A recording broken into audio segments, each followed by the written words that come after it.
जय हिंद दोस्तों। जैसा कि आपको मालूम होगा 21 सितंबर 2023 को गवर्नमेंट ऑफ इंडिया ने एक लेटर इशू किया था। इस लेटर को आप अब अपनी स्क्रीन पर देख सकते हैं। हमने इस लेटर पर पिछले 2 वीडियो में चर्चा की है। अगर आपने पिछला वीडियो नहीं देखा है तो इसे आप इस लिंक पर क्लिक करके देख सकते हैं। पिछले दोनों वीडियो का लिंक मैंने इस वीडियो के अंत में भी दिया हुआ है। तो इस वीडियो में हम उस चर्चा को आगे लेकर जाएंगे और 4 इंपॉर्टेंट मुद्दों पर डिस्कशन करेंगे। और इस वीडियो को मैंने 4 पार्ट्स में बांटा है जो इस प्रकार है। पहला, 21 सितंबर 2023 के लेटर में डिसेबिलिटी के बारे में 2 महत्वपूर्ण बातें कही गई हैं। पार्ट 1 में मैं आपको बताऊंगा कि ये 2 बातें क्या है। पार्ट 2 में बताऊंगा कि वॉर इंजरी पेंशन और वॉर इंजरी रिलीफ को कैसे कैलकुलेट किया जाता है। पार्ट 3 में बताऊंगा कि कैपिटलाइज्ड वॉर इंजरी रिलीफ क्या होता है और इसे कैसे कैलकुलेट किया जाता है। वो पार्ट 4 में बताऊंगा कि इनवैलिड पेंशन क्या होती है और कब मिलती है। तो चलिए पार्ट 1 से शुरुआत करते हैं और देखते हैं कि 21 सितंबर 2023 के लेटर में डिसेबिलिटी के बारे में 2 महत्वपूर्ण बातें क्या है। तो ये इस प्रकार है। नंबर 1, अब तक रूल ये था कि अगर कोई सैनिक फौज ज्वाइन करते वक्त फिट था तो ये माना जाएगा कि उस दिन के बाद उसे जो भी इंजरी या बीमारी हुई वो फौजी नौकरी के कारण हुई है। लेकिन अब ऐसा नहीं है। आप एंटाइटलमेंट रूल्स के पैराग्राफ 7 को अपनी स्क्रीन पर देख सकते हैं। इसमें यह कहा गया है कि ऐसी कुछ बीमारियां हैं जिन्हें ज्वाइनिंग के समय पता लगाना संभव नहीं है। इसलिए यह जरूरी नहीं है कि अगर कोई बीमारी ज्वाइनिंग के बाद हुई तो वो फौजी नौकरी के कारण ही हुई है। तो यह है पहली बात। अब आते हैं दूसरी बात पर। वो कही गई है पैराग्राफ 8 में, जिसे अब आप अपनी स्क्रीन पर देख सकते हैं। और ये पैराग्राफ 8 कह रहा है कि जब भी डिसेबिलिटी को सैंक्शन किया जाता है तो ये देखा जाएगा कि क्या सैनिक की इंजरी और डिसेबिलिटी का सीधा सीधा कनेक्शन है या नहीं। अगर ये सीधा कनेक्शन सामने नहीं आता है तो डिसेबिलिटी को रिजेक्ट किया जा सकता है। एक और बात, अगर आपकी इंजरी या बीमारी कैटेगरी बी या कैटेगरी सी में आती है, यानी वो ऑपरेशनल एरिया में नहीं हुई है और आपकी डिसेबिलिटी रिजेक्ट कर दी जाती है, तो आप बोर्ड के फैसले के खिलाफ 2 अपील कर सकते हैं। लेकिन अगर आपकी इंजरी या बीमारी कैटेगरी डी या कैटेगरी ई में आती है, यानी वो ऑपरेशनल एरिया में हुई है, तो अपील का सिस्टम लागू नहीं है। बोर्ड ने जो भी डिसेबिलिटी दे दी उसे फाइनल माना जाएगा। तो ये था पार्ट 1। आगे बढ़ने से पहले मेरी ओर से एक रिक्वेस्ट, अगर आपको मेरा वीडियो पसंद आता है तो मेरे चैनल को सब्सक्राइब कीजिए और अपने दोस्तों के साथ शेयर कीजिए। दूसरा, अगर आप चाहते हैं कि मैं अपने वीडियोस में कोई टॉपिक्स कवर करूं तो कमेंट्स में लिखिए, मैं पक्का उन टॉपिक्स को भविष्य में कवर करूंगा। Thank you. ग्रेट। तो अब आते हैं पार्ट 2 पर और देखते हैं कि वॉर इंजरी पेंशन और वॉर इंजरी रिलीफ को कैसे कैलकुलेट किया जाता है। लेकिन उससे पहले, ये वॉर इंजरी पेंशन और वॉर इंजरी रिलीफ मिलते कब है? ये तब मिलते हैं जब आपकी इंजरी ऑपरेशनल एरिया में दुश्मन या मिलिटेंट्स के खिलाफ ऑपरेशंस में हुई है, जैसे कश्मीर वैली में ऑपरेशंस में गोली लगने के कारण। इसके अलावा अगर बैटल इनॉकुलेशन या ट्रेनिंग के दौरान बॉम्ब फटने से इंजरी हो जाती है और डिसेबिलिटी मिलती है, तो उस डिसेबिलिटी के लिए भी वॉर इंजरी पेंशन या वॉर इंजरी रिलीफ मिलेंगे। जिन लोगों ने पिछले वीडियो नहीं देखे हैं उनके लिए वॉर इंजरी पेंशन और वॉर इंजरी रिलीफ के बीच के अंतर को एक बार फिर से दोहरा देता हूं। तो इनमें 3 महत्वपूर्ण अंतर हैं। वॉर इंजरी रिलीफ तब मिलता है जब डिसेबिलिटी मिलने के बाद सैनिक की सर्विस कंटिन्यू रहती है। वॉर इंजरी पेंशन तब मिलती है जब सैनिक को डिसेबिलिटी के कारण इनवैलिड आउट कर दिया जाता है। Number 2, war injury pension tax free होती है। वॉर इंजरी रिलीफ के साथ मिलने वाली पेंशन पर टैक्स लगता है। नंबर 3, पूरी वॉर इंजरी पेंशन पर डियरनेस रिलीफ यानी डीआर मिलता है, लेकिन वॉर इंजरी रिलीफ पर डीआर नहीं मिलता। तो ये थे वॉर इंजरी पेंशन और वॉर इंजरी रिलीफ के अंतर। अब चलिए इनकी कैलकुलेशन को देखते हैं और कैलकुलेशन के लिए मैं अपनी गणित की नोटबुक खोलता हूं। इस शीट के लिंक को मैंने डिस्क्रिप्शन में डाल दिया है। अगर आपके पास कंप्यूटर है तो आप इसे डाउनलोड करके रख सकते हैं, लेकिन अगर कंप्यूटर नहीं है तो ये कैलकुलेशन बहुत आसान है, आप इसे अपनी डायरी में भी कर सकते हैं। ग्रेट। तो ये आ गई गणित की नोटबुक आपकी स्क्रीन पर। तो ये कैलकुलेशन है नायक बलविंदर की वॉर इंजरी पेंशन का। नायक बलविंदर की एज है 45 ईयर्स। उन्हें कश्मीर में मिलिटेंट से लड़ते वक्त गोली लगी और 40% उनको डिसेबिलिटी मिली और उस डिसेबिलिटी के कारण उन्हें अब इनवैलिड आउट किया जा रहा है। क्योंकि उन्हें इनवैलिड आउट किया जा रहा है, उन्हें वॉर इंजरी पेंशन मिलेगी। और उसे कैसे कैलकुलेट करेंगे, चलिए देखते हैं। तो पहली टेबल में मैंने सिंपली उनकी जो लास्ट बेसिक पे, मिलिट्री सर्विस पे को मिलाकर लिख दिया है 45,000 रुपए। इसकी कैलकुलेशन के लिए उनकी एक्स ग्रुप पे और क्लासिफिकेशन अलाउंस पे ऐड किए जाएंगे, पर कैलकुलेशन को सरल रखने के लिए मैंने सिर्फ 2 ही एलिमेंट दिखाए हैं। तो मान लीजिए उनकी लास्ट ड्रॉन सैलरी है 45,000 रुपए। तो उनका सर्विस एलिमेंट कितना बन जाएगा, वो होगा सर्विस पेंशन की तरह ही लास्ट ड्रॉन सैलरी का 50%, यानी उसका आधा, यानी 45,000 को हमने 2 से डिवाइड किया और उनका सर्विस एलिमेंट आ गया 22,500 रुपए। तो ये हो गया सर्विस एलिमेंट। अब आते हैं अगली टेबल पर, जो है वॉर इंजरी एलिमेंट का कैलकुलेशन। और इस टेबल में सबसे पहली लाइन में मैंने लिखा है फॉर 100% डिसेबिलिटी 100%। इसका क्या अर्थ है? इसका अर्थ यह है कि रूल्स के अनुसार अगर कोई सैनिक ऑपरेशनल एरिया में इंजर होता है और उसे डिसेबिलिटी मिलती है, तो 100% डिसेबिलिटी के केस में उसे वॉर इंजरी पेंशन मिलेगी लास्ट ड्रॉन सैलरी का 100%। तो वो मैंने पहली लाइन में लिख दिया है। दूसरी लाइन में लिखा है फॉर 100% डिसेबिलिटी अमाउंट। तो अमाउंट कितना मिलेगा? अगर नायक बलविंदर को डिसेबिलिटी मिलती 100%, तो उसको वॉर इंजरी पेंशन का अमाउंट मिलता 45,000 इंटू 100%, दोनों को गुणा किया तो अमाउंट आ गया 45,000 रुपीज। मतलब अगर उन्हें 100% डिसेबिलिटी मिलती तो उन्हें वॉर इंजरी एलिमेंट ठीक उतना ही मिलता जितनी उनकी लास्ट ड्रॉन बेसिक पे और मिलिट्री सर्विस पे मिलाकर है। लेकिन जैसा कि मैंने बताया, उनको डिसेबिलिटी 100% नहीं मिली है, उनको डिसेबिलिटी मिली है 40%। तो वो मैंने अगली लाइन में लिख दी है। उसके अगली लाइन में मैंने लिख दिया है ब्रॉड बैंडेड डिसेबिलिटी। जैसा कि मैंने पिछले वीडियो में बताया था, अगर किसी सैनिक की डिसेबिलिटी 50% से कम है तो उसे वॉर इंजरी पेंशन या डिसेबिलिटी पेंशन की कैलकुलेशन के लिए ब्रॉड बैंड कर दिया जाता है 50%, जो कि मैंने अगली लाइन में लिख दिया है। तो उनकी ब्रॉड बैंडेड डिसेबिलिटी हो गई 50%। अब उनका वॉर इंजरी एलिमेंट निकालने के लिए हमने 45,000 को गुणा कर दिया है 50% से, तो वॉर इंजरी एलिमेंट आ गया 22,500 रुपए, यानी 22,500 रुपीज। और उनकी वॉर इंजरी पेंशन कितनी आ गई, उसके लिए हमने उनके सर्विस एलिमेंट और वॉर इंजरी एलिमेंट को ऐड कर दिया, उनको जमा कर दिया, तो उनकी टोटल वॉर इंजरी पेंशन आ गई 45,000 रुपए। तो ये था वॉर इंजरी पेंशन का कैलकुलेशन। अब आते हैं वॉर इंजरी रिलीफ की कैलकुलेशन पर। तो ये केस है नायक थापा का।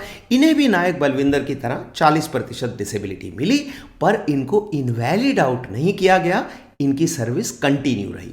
तो क्योंकि सर्विस कंटिन्यू रही, हालांकि वो ऑपरेशनल एरिया में गोली लगने से ही इंजरी हुई थी, उन्हें वॉर इंजरी पेंशन नहीं मिलेगी, उन्हें मिलेगा वॉर इंजरी रिलीफ। तो पहली टेबल पिछली टेबल की तरह ही है। इनकी भी लास्ट ड्रॉन पे जो है वो है 45,000 रुपए। तो सर्विस एलिमेंट पहले की तरह बन जाएगा 22,500 रुपए, 22,500 रुपीज। अब आते हैं अगली टेबल पर और देखते हैं कि वॉर इंजरी रिलीफ को कैसे कैलकुलेट किया जाएगा। और इसमें आप देखेंगे कि पहली जो लाइन है वो पिछली टेबल से अलग है। वॉर इंजरी पेंशन की कैलकुलेशन में हमने देखा था कि for 100% disability war injury element मिलता है 100%, पर अगर सर्विस कंटिन्यू रहती है तो for 100% disability war injury relief मिलता है 60%, 100% नहीं। तो वो मैंने पहली लाइन में लिख दिया है 60%। अब आते हैं फॉर 100% डिसेबिलिटी अमाउंट कितना बनेगा। उस अमाउंट के लिए हमने 45,000 को गुणा कर दिया है 60% से, तो वो अमाउंट आ गया 27,000 रुपए। तो नायक थापा को वॉर इंजरी रिलीफ मिलता 27,000 रुपए अगर उनकी डिसेबिलिटी होती 100%, पर उनकी डिसेबिलिटी 40% है, जो कि मैंने अगली लाइन में लिख दी है। और उससे अगली लाइन में मैंने उनकी डिसेबिलिटी को ब्रॉड बैंड करके लिख दिया है 50%। और उनका वॉर इंजरी रिलीफ निकालने के लिए 27,000 को हमने गुणा कर दिया है 50% से, और उनका वॉर इंजरी रिलीफ आ गया 13,500 रुपए। तो रिटायरमेंट के बाद उनको टोटल पेंशन कितनी मिलेगी, उसके लिए मैंने सर्विस एलिमेंट और वॉर इंजरी रिलीफ को ऐड कर दिया है, तो उनकी टोटल मंथली पेंशन बन जाएगी 36,000 रुपए। तो ये था पार्ट 2 और अब आते हैं पार्ट 3 पर और देखते हैं कि कैपिटलाइज्ड वॉर इंजरी रिलीफ क्या होता है और इसे कैसे कैलकुलेट किया जाता है। तो पहली बात तो ये होता क्या है। तो एंटाइटलमेंट रूल्स 2023 के अनुसार जब भी किसी सैनिक को डिसेबिलिटी मिलेगी तो उसका मेडिकल बोर्ड होगा, जैसे पहले होता था। यही बोर्ड डिसेबिलिटी देगा। इस बोर्ड को कहते हैं रिटेंशन कम इंपेयरमेंट असेसमेंट बोर्ड। ये मेडिकल बोर्ड डिसाइड करेगा कि डिसेबिलिटी के बावजूद सैनिक फौजी नौकरी के काबिल है या नहीं। अगर सैनिक की सर्विस कंटिन्यू रहती है तो उसे 2 चॉइस मिलेंगी। अगर आपकी इंजरी ऑपरेशनल एरिया में हुई है तो आप रिटायरमेंट के बाद वॉर इंजरी रिलीफ ले सकते हैं। उसका कैलकुलेशन हमने कुछ देर पहले देखा था। दूसरी चॉइस है कि आप वॉर इंजरी रिलीफ का पैसा लमसम ले लें। इस लमसम पेमेंट को कहते हैं कैपिटलाइज्ड वॉर इंजरी रिलीफ।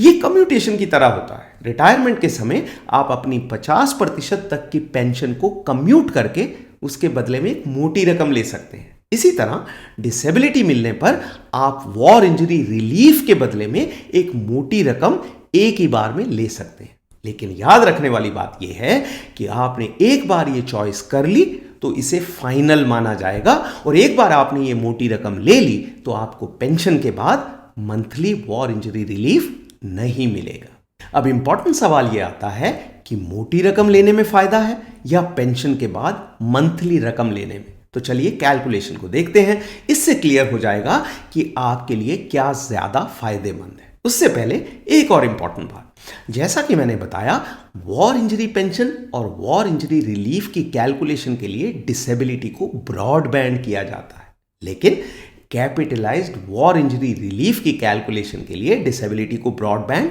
नहीं किया जाता। कैलकुलेशन दिखाता हूं, उसमें और क्लियर हो जाएगा। तो कैलकुलेशन के लिए अपनी गणित की नोटबुक फिर से खोलते हैं और ये आ गई गणित की नोटबुक आपकी स्क्रीन पर। तो ये है नायक शिंदे का कैपिटलाइज्ड वॉर इंजरी रिलीफ का कैलकुलेशन। नायक शिंदे को भी नायक बलविंदर और नायक थापा की तरह 40% डिसेबिलिटी मिली। उनकी भी इंजरी मिलिटेंट से लड़ते हुए गोली लगने के कारण हुई थी। उनकी सर्विस कंटिन्यू रही, लेकिन उन्होंने कहा कि मुझे पेंशन के बाद वॉर इंजरी रिलीफ नहीं चाहिए मंथली बेसिस पर, मुझे उसके बदले में एक लमसम अमाउंट दे दिया जाए। उस लमसम अमाउंट को कहेंगे कैपिटलाइज्ड वॉर इंजरी रिलीफ। और ये टेबल बता रही है कि उसे कैसे कैलकुलेट करेंगे। तो पहली टेबल पहले की जैसी ही है। नायक शिंदे की जो लास्ट ड्रॉन पे है वो है 45,000 रुपए। अब अगली टेबल में आते हैं और देखते हैं कि उन्हें लमसम अमाउंट कितना मिलेगा।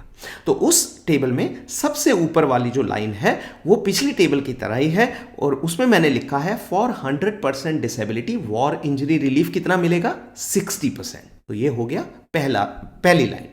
अब आते हैं दूसरी लाइन पर, वो है डिसेबिलिटी। तो उनकी डिसेबिलिटी कितनी मिली है उन्हें, 40%।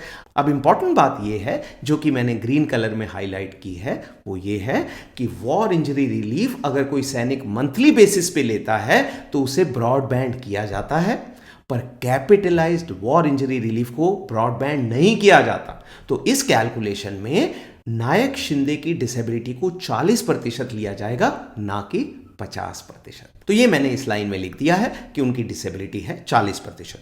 अगली लाइन में लिखा है नंबर ऑफ मंथ्स, यानी एक साल में कितने महीने होते हैं, 12।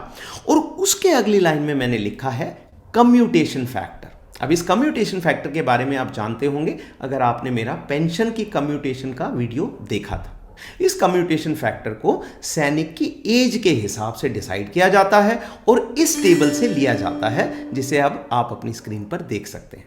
तो जैसा कि मैंने ग्रीन कलर में हाईलाइट किया है, क्योंकि नायक शिंदे की एज 45 ईयर्स 45 साल है, तो उनका कम्यूटेशन फैक्टर आएगा 8.996, जो कि हम उस टेबल पर वापस आते हैं, मैंने यहां पर एंटर कर दिया है। और अब वॉर इंजरी रिलीफ निकालने के लिए इन सभी को गुणा कर दिया है। किस किस को, 45,000, 60%, 40%, 12 और 8.996। जब इन सब को गुणा कर दिया तो नायक शिंदे का वॉर इंजरी रिलीफ निकल कर आ गया, जो है 11,65,882 रुपए। ये है कैपिटलाइज्ड वॉर इंजरी रिलीफ। अब आता है सबसे इंपॉर्टेंट सवाल कि आपके लिए फायदेमंद क्या है। क्या आपको मंथली बेसिस पर वॉर इंजरी रिलीफ लेना चाहिए पेंशन जाने के बाद, या फिर ये लमसम अमाउंट लेना चाहिए? तो जैसा कि हमने कुछ देर पहले देखा था, नायक थापा ने कहा था कि मुझे पेंशन जाने के बाद मंथली बेसिस पर वॉर इंजरी रिलीफ चाहिए, और उनको वॉर इंजरी रिलीफ कितना मिला था? 13,500 रुपए पर मंथ। और यहां पर नायक शिंदे को टोटल लमसम अमाउंट कितना मिल रहा है? 11,65,882 रुपए। अगर आप 11,65,882 को 13,500 रुपए से डिवाइड करते हैं तो आएगा 86 मंथ्स, यानी कि नायक शिंदे को सिर्फ 7 साल का war injury relief lump sum amount मिल रहा है। पर जैसा कि हम जानते हैं, रिटायरमेंट के बाद हमारी लाइफ हो सकती है 20 से 30 साल तक। तो इसलिए मैं रिकमेंड करूंगा कि अगर आपके पास ऐसी ऑप्शन आती है तो आपको ऑप्शन देनी है कि मुझे लमसम अमाउंट नहीं चाहिए, मुझे रिटायरमेंट के बाद मंथली बेसिस पर वॉर इंजरी रिलीफ दिया जाए। तो ये था पार्ट 3, और अब आते हैं पार्ट 4 पर, और संक्षेप में देखते हैं कि इनवैलिड पेंशन क्या होती है। तो जैसा कि मैंने पिछले 2 वीडियो में बताया है, अगर किसी सैनिक को डिसेबिलिटी के लिए सेना से इनवैलिड आउट किया जाता है तो उसे डिसेबिलिटी पेंशन या वॉर इंजरी पेंशन मिलेगी, बशर्ते वो डिसेबिलिटी एट्रीब्यूटेबल टू या एग्रेवेटेड बाय मिलिट्री सर्विस है, यानी वो फौजी ड्यूटी के कारण हुई है। अब सवाल आता है कि अगर वो डिसेबिलिटी फौजी ड्यूटी के कारण नहीं हुई है तो क्या होगा? जैसे सैनिक लीव पर घर गया, बाइक चलाते हुए एक्सीडेंट हुआ और उसे इनवैलिड आउट कर दिया गया। इस केस में क्योंकि इस डिसेबिलिटी का कारण फौजी नौकरी नहीं है, उस सैनिक को डिसेबिलिटी पेंशन नहीं मिलेगी, उसे मिलेगी इनवैलिड पेंशन। और इनवैलिड पेंशन कितनी होगी? ये होगी लास्ट ऑन सैलरी का 50%, यानी 50%। जैसे मान लीजिए सिपाही मंजूनाथ की लास्ट ऑन सैलरी यानी बेसिक पे, मिलिट्री सर्विस पे, एक्स ग्रुप पे और क्लासिफिकेशन अलाउंस मिलाकर 50,000 रुपए है, तो उसकी इनवैलिड पेंशन बनेगी 25,000 रुपए। एक याद रखने वाली बात यह है कि 4 जनवरी 2019 को इस विषय में एक इंपॉर्टेंट लेटर निकला था। 4 जनवरी 2019 से पहले इनवैलिड पेंशन तभी मिलती थी जब इनवैलिड आउट होते समय सैनिक की नौकरी 10 साल या उससे ज्यादा होती थी। लेकिन जो भी सैनिक 4 जनवरी 2019 या उसके बाद सर्विस में हैं, उस पर यह नया रूल लागू है, और वो रूल है कि इनवैलिड पेंशन के लिए 10 साल की सर्विस की जरूरत नहीं है। तो चाहे इंजरी फौज की नौकरी के कारण ना हो, अगर किसी सैनिक को इनवैलिड आउट किया जा रहा है, उसे इनवैलिड पेंशन मिलेगी। इससे कोई फर्क नहीं पड़ता कि उसकी नौकरी कितनी है। लेकिन इनवैलिड पेंशन के लिए एक इंपॉर्टेंट कंडीशन है, और वो ये है कि इनवैलिडमेंट मेडिकल बोर्ड ये सर्टिफाई करना चाहिए कि सैनिक अपनी डिसेबिलिटी के कारण अब फौज और सिविल दोनों में नौकरी करने में समर्थ नहीं है। ग्रेट, तो ये था आज का वीडियो। तो मैंने नए पेंशन एंटाइटलमेंट रूल्स जो 21 सितंबर 2023 को पब्लिश हुए हैं, उन पर 3 वीडियो किए हैं। पिछले 2 वीडियो का लिंक इस वीडियो के अंत में आपकी स्क्रीन पर आ जाएगा। उसके अलावा अगले हफ्ते मैं इन तीनों वीडियोस को ज्वाइन करके एक सिंगल वीडियो में रिलीज करूंगा, क्योंकि ये तीनों वीडियो आपस में कनेक्टेड हैं। अच्छा होगा कि आप वो पूरा वीडियो देखें। आज के लिए इतना ही। अगले वीडियो तक अपना ख्याल रखें और स्वस्थ रहें।